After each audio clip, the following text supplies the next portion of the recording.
We're going to pick a random product from the Amazon search page, and then we're going to model, texture, and render this in Blender.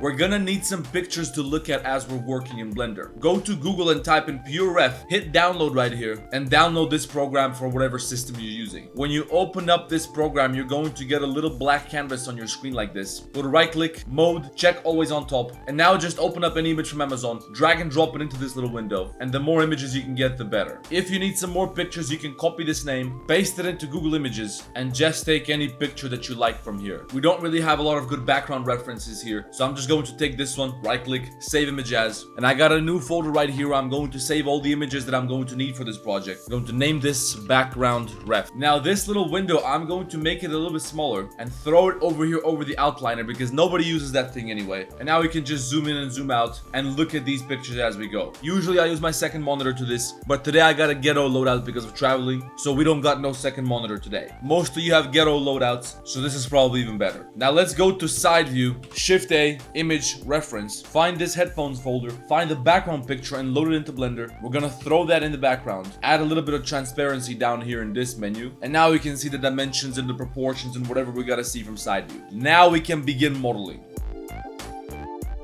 First, we're going to create one of the earphones here. So delete the default cube, Shift A, add a new cube. From side view, we're going to rotate this, and I want it to be approximately as large as the widest part of this plastic shit on this earphone. That's going to be this part, which we can see in the reference image right here. So give me a little bit of subdivision surface. We're going to subdivide this cube. Maybe it'll be easier if we just use a plane instead. So let's delete all this geometry. Now you can scale this up. You can take the corner vertices and scale them down. Scale this up a little bit as well. It doesn't have to be exact, but something like this is fine. Now we gotta extrude this out and create this side face. So extrude, right click, push it out on the x-axis. We should probably delete these vertices in the middle so we just have the frame. And now there's going to have to be an extra step down here where it gets a little bit wider. So this top part is going to be something like this, and then we have to select this geometry from down here and extrude that a little bit further out like this. As you can see, this shape right now looks a bit shitty. So maybe if we apply one level of subdivision surface, then we can just create this again, bring back some more subdivision surface. Now we have some more geometry which we can use to create this shape like this, and maybe we can use a supporting loop here, and we should probably still subdivide this further because otherwise we're gonna have these long faces, and we should probably have squares instead. So again, undo, apply another level of subdivision surface, get rid of this. Remember that this is sitting at an angle like this, so you want to select exact opposites. If you're not sure, press G to move it and then double Y to move it along the local Y axis, and then you're going to get a line cutting straight through this object at the correct angle so you can tell which vertices are going to be opposite based on this. We're going to select all that, extrude it out again, give me subdivision surface again, and now this looks about right. A little bit of supporting geometry, and I think that's pretty cool. Now place the 3D cursor in the middle here, select this outer geometry, use the 3D cursor as a pivot point, S to scale, Shift X to exclude the X-axis from the scaling, and then scale this down a little bit, then Control Plus to add to the selection, do the same shit again, and we're just adding a little bit of curvature to this shape here. Alt D, extrude faces along normals, give this a little bit of thickness like this, and now we're going to select one of these sharp edges, Shift G, select similar face angles. You can increase the threshold a little bit to something like 0.02 or maybe even 0.05. Now you're going to have all the sharp edges selected. We don't want to select these here, but now press N, item, increase 1, and this is more or less the shape that we're trying to create here. We kind of fucked up because we created this curvature here, and we're going to have the same curvature on the geometry which we're going to create up here. So we should have created this geometry up here first, which is going to be part of this thing here, and then added the curvature. So now we gotta undo a bunch of things. Delete this inner segment, delete all this. Before we delete it, let's mark seams right here so we remember where this is supposed to be. Delete this now, get rid of the creasing, delete even this. Now extrude this out again. Now extrude this out here. Give me this geometry from out here. P to separate to new object. Place the cursor right here. Extrude, right click, scale to 0 on the x-axis while the 3D cursor is the pivot point. And now we have a perfect filling for this part right here. We can add some supporting geometry to both of these. Take the vertices from the corners here and slide them up with double G a little bit. Then take the same vertices on this other piece and slide them up as well with double G. Just to create this little gap here, we're going to select this piece here, duplicate this for backup and place it over here somewhere. Inset with I, but only slightly like this. Delete the outer section and now join this back here. Place the cursor in the middle of this object. Give me a loop cut over here, and now we can start adding a little bit of curvature. So scale this down with Shift X, then deselect the next edge loop, scale it down a little bit further, deselect this again, and finally scale down this section. And as you can see, now we got some nice curvature around this entire shape. Extrude, right click, Alt S, or extrude faces along normals with Alt E. Give this a little bit of thickness like this. We might have to move some of this geometry so it doesn't collide here. And now again, we gotta select all the sharp edges, deselect the corners, increase one. Later, we're going to replace these creases with bevels. Don't worry, bevels shade better, but they're destructive, so I don't want to use them yet. And finally, we're going to take this face loop at the end here, Shift D, separate that to new object, loop cut here, delete all the other shit. Now we have a loop cut right here, which we can extrude out like this, scale down a little bit, extrude out again and scale down a little bit further, F to fill, inset, Alt S to pull this inwards a little bit. Now you can bevel this, shape 1, 2 segments, inset this inner part again, delete faces, face, grid fill, and I think that looks lovely. Now we got the basic shape taken care of for the earphone. Let's create this connector here, which connects this to the headband. Now we already have a bit of a shape for this pivot thing, and now we just have to use it to create this thing up here. The great thing is that we don't have to work at an angle. This just goes straight up, so we can just use some geometry from the top right here. Let's take this and separate it to new object. And now we are going to have to adjust this geometry a little bit so it allows us better to create this shape. For example, we're going to slide this down a little bit, and we're probably going to have to delete all this shit on the inside. At least this stuff at the top. Now we can push this a little bit further and not worry too much about how it affects the exact alignment over here, because this shit is supposed to go up anyway. As you can see, we sort of fucked up because this is supposed to be a little bit bigger. So let's place the cursor in the middle and make all of this a little bit wider like this. And then we're going to have to make the inner part a little bit smaller. Maybe slide this back and forth a little bit. Scale this up a little bit, and hopefully we can get some reasonably good curvature here again. Now we're going to take these edges from the sides of this hole, extrude them up to here somewhere. I'll place my 3D cursor on this vertex in the back, select all this, S, Shift X, 0. Now they became flat like this. We're gonna do the same thing with this geometry back here, S, Shift X, 0. Take all this, scale it to 0 on the Z-axis so they're aligned, and that's going to be this top edge right here. Of course, we're going to need some more loop cuts here. Bring those closer together. In fact, we should probably straighten those out as well, and also align them with this geometry at the top here on the y-axis. Now, as you can see, we're doing all right. This shape is almost a perfect match here with the reference image. Maybe we can slide this out just a little bit further over here. Then we're going to take these edges here, extrude, right click, scale them down on the y-axis to bring them inwards. Use the 3D cursor to connect that right here to these corners. Fill this, give me 3 loop cuts there. Select the edge at the top and the edge loop at the bottom. W, bridge edge loops, and now we got a nice fill right there. Object, shade smooth. We also got a fill in the back. So in the back, we're going to do the same shit that we just did in the front. Bring this down, connect it here with the cursor, connect this over here. Shit, we can probably connect this down here as well just to keep the geometry a little bit cleaner. Although that's gonna give us asymmetric topology, so maybe that's not a good idea. So once again, fill this, 3 loop cuts, fill this, and fill this, and the geometry on the inside here could be cleaner, but who gives a shit? It's not gonna be visible anyway, so let's just roll with it. Again, I still don't want to add bevels yet, so I'm going to crease this, and as you can see, that looks pretty clean. I think we also have to make this back side a little bit softer. So let's slide this backwards like this, get rid of the crease, reduce the crease down here, also slide this back a little bit. Maybe instead of creasing these edges, we should have an edge loop connecting this and this here, and then we should crease that edge loop and nothing else. So let's try deleting this, lift this geometry up, fill this, and fill this. Get rid of all this. I need 3 loop cuts here again, bring them out to here, and notice how I just redirected my geometry here, so that I can get a better edge flow down here, and I have more control over which parts I want to crease and make sharp. So fill this, fill this, fill this, and fill this. Crease this, and this is going to be more or less exactly what we're looking for here. I know we got a little artifact here, but that should go away when we add a bevel here later on. We can lower this back down now. I think it would look cool if we slid this up a little bit more. Maybe not. Maybe it will, maybe it won't. I don't know, so I'll just undo it. Now the connector is finished. Let's make the headband.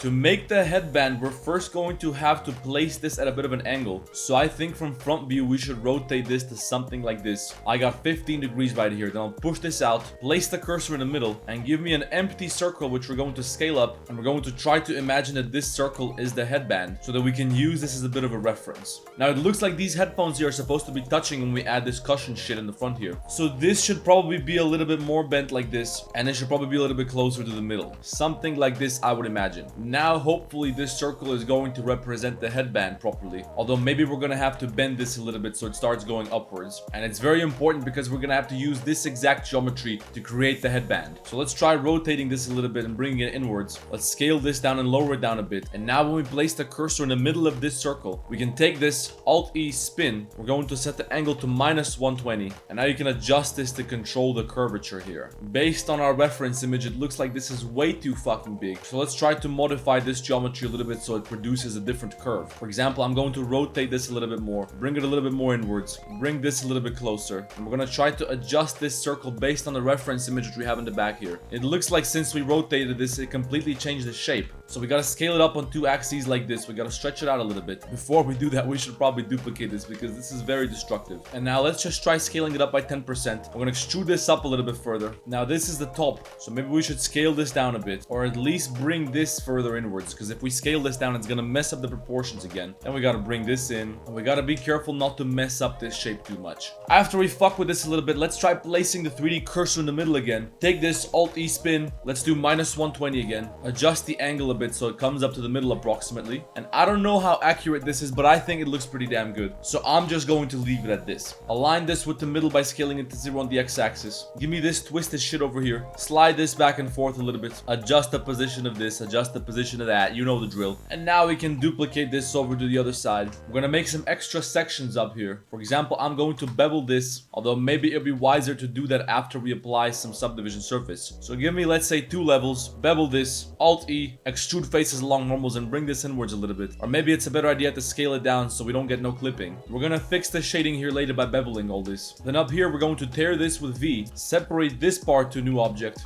Also bevel this, extrude right click, scale down, maybe even delete the faces on the inside. And now we got this little plastic ring here. For the top part, we're going to select an edge loop at the bottom, Control plus to expand the selection until we get all the way to around here somewhere. Take everything, Alt S to inflate it a little bit. Select this edge loop, Shift D, right click, separate that to new object, place the 3D cursor at the end, place the origin right here, snap that to this right here. That's probably not gonna work. Instead, we're going to use statistics to count how many vertices we have up here. We got 24 edges, 25 vertices. So fill this, 23 loop cuts down here. That gives us the same number of geometry down here, which means we can select this face grid fill 23, or maybe 4 is going to be easier. Adjust the offset, and now we got a nice fill here, which is going to allow us to slide this backwards, slide this up and down a little bit. We can definitely select some of this geometry and dissolve it, so when we subdivide this, we're not gonna have too many polygons here. So dissolve edges, subdivision surface, slide this back, and slide this back a little bit. I'm also going to fill this 23 loop cuts, select this entire section over here, and now again, face grid fill. We reduce some edges, so 23 is not gonna do it. Instead, we have to use 13 edges, 14 vertices. So fill this, 12 loop cuts. Now we can go face grid fill. We're gonna do span 13 and adjust the offset by -1. Now we got a perfect grid fill at the bottom. So we can take this geometry, separate it to new object, extrude, right click, Alt S, inflate it a little bit until here somewhere. That's going to be this cushion shit at the bottom. And now we can also reduce a bunch of geometry from the inside here, which will allow us to slide this upwards and bend it. We gotta do one by one. Take the geometry from the sharp edges at the top and the sides. Control B to bevel it. Something like this will do. We're also going to bevel the top here a little bit. I don't know if we're gonna be able to grid fill this part. So let's just extrude it and scale it down like this. And we're just going to hide this mess and pretend like we have some sort of noble filling over here. Meantime, we're going to bevel these sharp edges. Get rid of the creases. And now you got a little cushion up here so you can be comfortable when you wear this shit 12 hours a day playing Roblox. So once again, we're gonna duplicate this and mirror it across the x-axis. And once we got that out of the way, we can also take this entire area down here. Get rid of the mean creases. Now we can dissolve some geometry here, and we're going to replace all of this with bevels just for shading purposes like this. Now that we got the shape for the headband, let's go back to the headphone and add the cushion. Now the best part about the cushion is going to be that it's got this wrinkle shit going on over here. So let's take this edge loop from the inside of the headphone, Shift D, right click, separate to new object, scale up, extrude and scale inwards like this, and then extrude out, get rid of all the creasing. On the inside, we're going to add a loop cut and bevel it, and delete the faces in the inside. Object shade smooth. We're going to add a loop cut here, and a loop cut here, and a loop cut here. Slide this up and down a bit. Also slide this up and down a little bit. I feel like this should be a lot thicker, so let's select these faces on the inside. Alt S to inflate them a bit. This just just looks a lot cooler. Let's duplicate this for backup. Add 2 levels of subdivision. Shit, we should probably add another level of subdivision now, but don't apply it yet. And now we have to select every other of these edge loops, and we're gonna fuck with them a little bit to create these wrinkles. Although I think it's going to look better if we do apply 1 level of subdivision. So let's do that. Now select a face loop like this. In edge select mode, deselect these. Go to select, check or deselect, and then go to select loops, edge loops, and that's going to select all the edge loops connected to those edges which we just had selected. Now with Alt S, we can do whatever we want to this. We're going to add some more subdivision. As you can see, that can easily produce some wrinkles like this, but we don't want that because that looks a bit unnatural. So we're going to use our brush select tool with C. With middle click, we're going to deselect the geometry from the front like this. Or maybe we should instead deselect some shit from the middle because the middle looks a bit smoother. And then we're going to use a very small brush tool to just randomly deselect some shit over this selection. So in wireframe, just randomly move your mouse while you're holding the middle click. And that's going to just make a messy selection, which is going to allow us to use Alt S to create some wrinkles. Now it looks like we got too much geometry, so this doesn't look very good. Let's go back to this old one here. And now we can use Alt S to deflate this a little bit. That's going to look quite messy. And maybe it'll be even better if we use sharp proportional editing. That way the wrinkles are going to look a lot softer. This still doesn't look very good. So let's try Control Tab Sculpt mode. We're going to use the minus, reduce the radius, reduce the strength. And now we're just going to randomly create some wrinkles like this with our mouse manually. We're just randomly drawing little lines like this all over the place. You want to try to make this look not too constant. You want to make it look a little bit random wherever you can. So from time to time, add a little bit of a harder crease like this. Then make some smaller creases just to add some features, which are going to make this look a bit more natural. Then we're going to use a slightly larger brush and try to flatten out this part around the top here. Maybe also do that in a few more places just to make this look a bit more beat up. Then we can also use a smooth brush and we can make everything a little bit more smooth if we have to, if the wrinkles are a little bit too intense somewhere. Anyway, whatever, that's good enough. I don't feel like sitting here for another hour. Maybe I'll do this shit off screen a little bit more, but you get the idea. Let's take an edge loop from the inside, Shift D, right click, scale it down, separate it to new object, fill it, and this is the surface that we're going to use to add this left-right texture on the inside. Parent everything to the earphone, select everything and mirror it across to the other side. Now we got the cushions for the earphones. Next, we're gonna add some details like these buttons and these USB ports or whatever the hell we got on the sides here.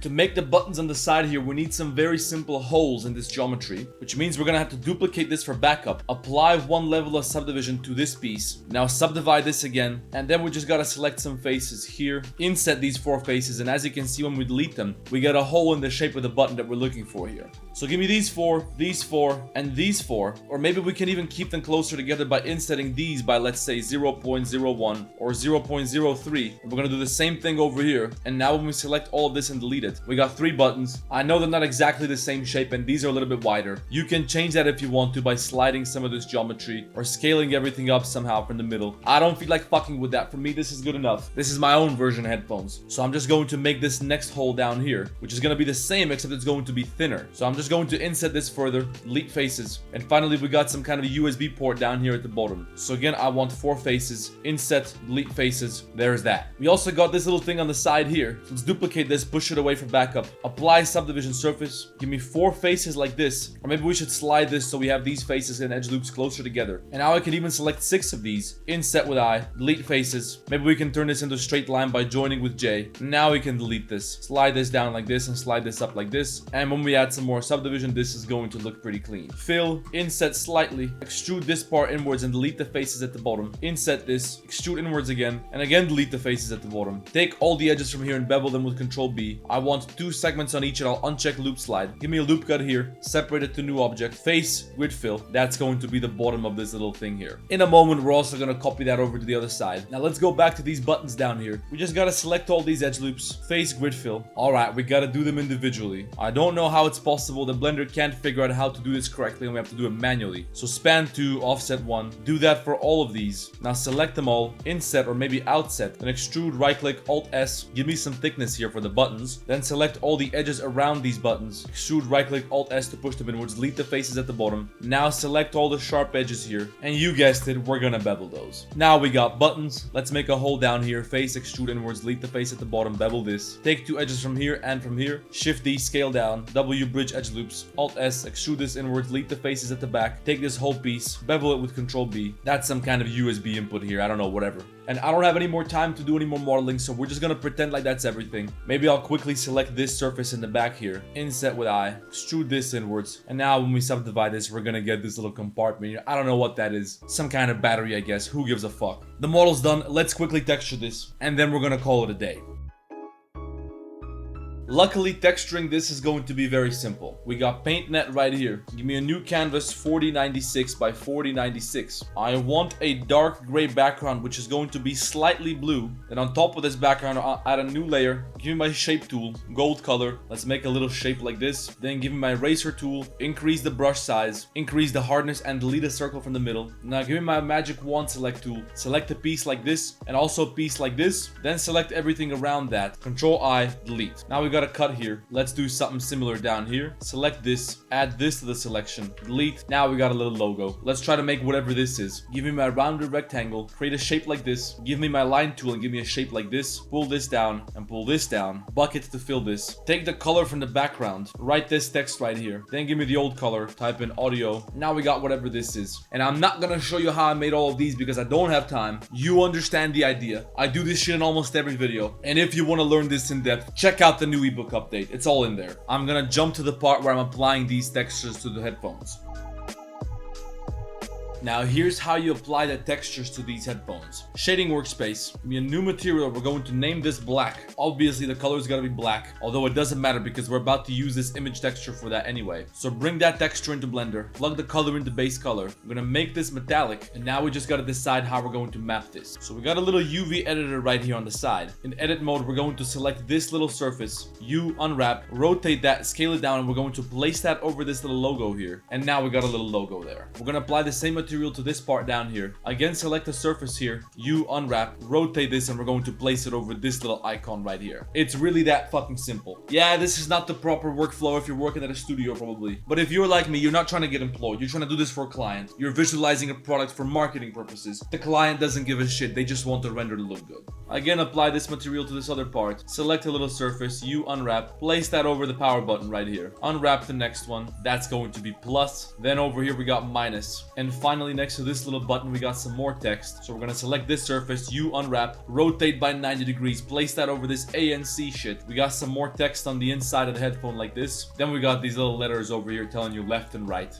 as if you can't figure it out yourself. Although it is unbelievable how fucking stupid some people are. So I guess we gotta have that because of those people. For the leather here, I want a noise texture node. Then I want a bump node. Plug color into height. Normal into normal. Control T to give me a node wrangler. Although it looks pretty good already. Then I want a color ramp node here. Crank up the scale. Reduce the strength. Increase the roughness. Reduce the roughness in the shading. And that's how you get a quick leather texture. We're also gonna apply this as the cushioning here. And that's how you're gonna get your textured headphones. I'm still gonna do a couple of final touches off camera because I gotta fucking go. I gotta hit the road, and you're gonna be able to see the final result somewhere here in this video. So check out the ebook. I just put out over 120 pages in the new texturing update. You can learn everything about modeling, everything about texturing in Blender. It's all in there. But at least like the damn video and subscribe to the channel. Let me know what you want to see next, and I'll see you in the next one.